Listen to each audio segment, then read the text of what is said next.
Hello everyone and welcome back to Joy's Creative Finger.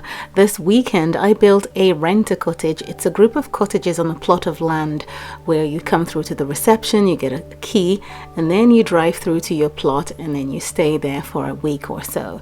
Now, as you can see on the outside, we've got weathered board, but you have to imagine that the board was weathered intentionally so as to give the cottage a realistic look, that it's been around for a number of years. I used the hydrangea plants to create some lovely curved landscaping here and there, and mixed and matched with some of the azalea plants that you see here. They're pink and they're beautiful. Individuals, couples, or even families that choose to rent out these cottages come here because they want to enjoy the outdoors. You have to imagine that out back there's a massive forest and some running lakes, along with some gorgeous, beautiful English gardens. Now, I try to insert a chimney into this house, and this is how I've chosen to do it, by making sure it's not attached to the actual property so that it stands high above the property, as you see here. Now, this rent-a-cottage is a 2-bedroom rent-a-cottage. However, you can have it as a 1-bedroom. This one is for a family. So say a family of 4 could come to this particular plot, and presumably it would cost a little bit more than, say, if a couple comes to a different plot that has a room just for the couple, right? And so on. So we'll see that inside. But out back, there's a few bits and bobs. We've got a nice pizza oven from Santa's house, and you can make pizzas out here. There's a swing chair out here as well, a duck pond, and we have a campfire too. And this is the chimney that I was speaking about. So it's close to the property, and it's situated where the kitchen and the fireplace in the house is located, and you'll see that when we get in. Senior Rosemary, standing out here, is the owner of these cottage plots in my town. She's quite wealthy. As a senior, she's gone on to develop this business, and it's quite successful. She's going to take us on a tour of the family cottage. Now, recently in the in-game store, there's been a lot of deals that are now available for you to purchase some of these rare items, like the outfit that she's wearing for LPs and social points and so on. It's brilliant because now I'm happy that I've been able to dress this senior in this gorgeous eccentric outfit. I think it's fabulous. Anyway, let's get in. So you have a nice little hallway when you walk in. There's a splash of color on the wall. So there are quite a number of feature walls here and there just to break up the spaces. There's an intercom system in the entrance. There's a spot for you to sit down, take your boots off after wandering around in the forest and by the lakes and plucking flowers and so on.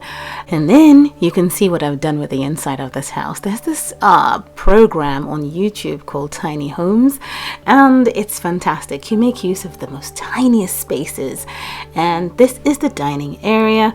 I was thinking in my mind that this countertop here with the bottles in has these little nubs that you open up to reveal a fridge on the inside. And then of course you have the area where you cook and chop and prepare your meals behind this Villa Light brown bifold double door, and I think it's brilliant. So you can get cooking and then you can shut it closed and enjoy a meal on the center counter here. Now there are some stone windows behind that cooker. Let's just close that up and swing around this way. And then you can see where the sink is. Now, I was thinking that the very location where you see the basket or the hamper, you have to imagine that when you visit this cottage, that hamper will be there as a welcome gift. That's where you can place your fridge instead, if you want to. So yeah, it's a nice open plan space, and it's got the kitchen, the dining, and this is where the living room area is as soon as you walk in. That's why I wanted a gap before the living space. Now, these chairs are really nice. They're really fine to look at, and the center mat is absolutely gorgeous too. Now, you can sit by the fireplace as well. There's some logs in that basket that you have to imagine the occupants would have walked in here and there would be a pile already waiting for them to get warm. And I wanted to make sure that the cooker area and the fireplace are all where there is exposed brick, and that's where you've got the chimney situated that then puffs out the smoke into the heavens. Now obviously there is a gap, and then you've got the campfire there as well, but you have to imagine that perhaps they've worked the pipes through underneath the ground and then into the chimney, something like that. But yeah, let's close up. We've got 2 rooms to look at in this small house. It's a tiny house. Now, the kids' room has 2 beds in it, and this is the way in, round and about. Nothing is obstructed in this very small home. I'm so happy I was able to do that. But there are 2 beds, and you can have a couple of children stay here, or if you came here as a group, then of course you've got to fight for the spaces. That being said, both rooms, meaning this room of course and the master, which we're going to see, have a Jack and Jill bathroom. It then means that they have to share the space. I wanted to create a bathroom that was separate from both rooms, but I just thought it was fun to create this in the section here, just so that the whole build would work together as one. And I love the way that it's set out. I've used the rustic bathroom pieces in here, and I know there's a few issues around this rustic set and I'll talk about that in another video. But this is the way into the master bedroom from the bathroom. Of course it has an entrance of its own, but I decided to use this Villa king size bed in here, and I think it's warm and cozy and patterned, and the posts and the side tables are nice and weathered in a way, so it just works well in the space. I thought the pink works well with the pink in the bed, or you could say it's peach, depends. And then we've got a closet in the space here behind the Villa light brown bifold double doors, and you can see there's a suitcase in there. And this particular chair, again from Santa's farmhouse, this rocking chair right here, sits for 2 minutes and 4 seconds, so it's a bit longer than the other one, the olive one in the living room. I'm not sure why the times are different, but if you want to sit for longer, then pick this chair.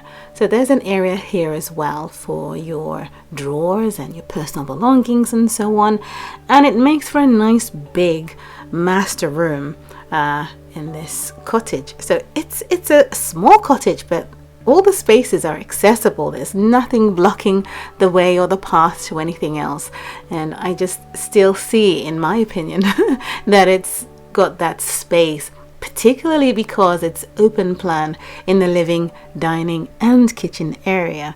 I just thought it was a great idea. I had a lot of fun building this house, particularly because of the idea for where you've got the kitchen and the dining area. I just thought it was fun to attempt. I was just playing around in the game and I thought I would want to do this. Yes, of course you can't place items in front of doors, but in reality you could function this way, and I just wanted to try it. And I like the way that it turned out and how it closes back up. And of course you can, carry on with your life in this space. Again, in tiny homes, these ideas work brilliantly, as you see, as I've laid out here. Now, there is actually a fridge on this plot somewhere, located right in the corner beside this pizza oven. So it's here, it exists, and as I say, you can place it inside the house if you want. Let me just get Rosemary to come out and feed these ducks. The floor plan for this cottage is very, very simple, and the reason why I said it's a rent-a-cottage is particularly because they have a Jack and Jill bathroom. So if it was your home and you had a guest and they walked in, it means they'd have to go in through either bedroom to get to the restroom.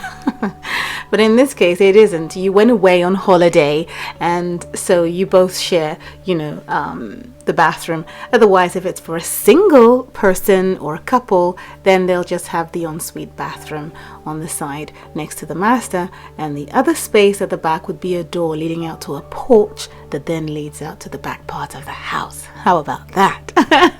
So I built it in different ways and still, ended up doing this because I felt I wanted to showcase the biggest cottage that would house a family of 4. Anyway, thank you so much for watching, and I'll see you again soon. Bye.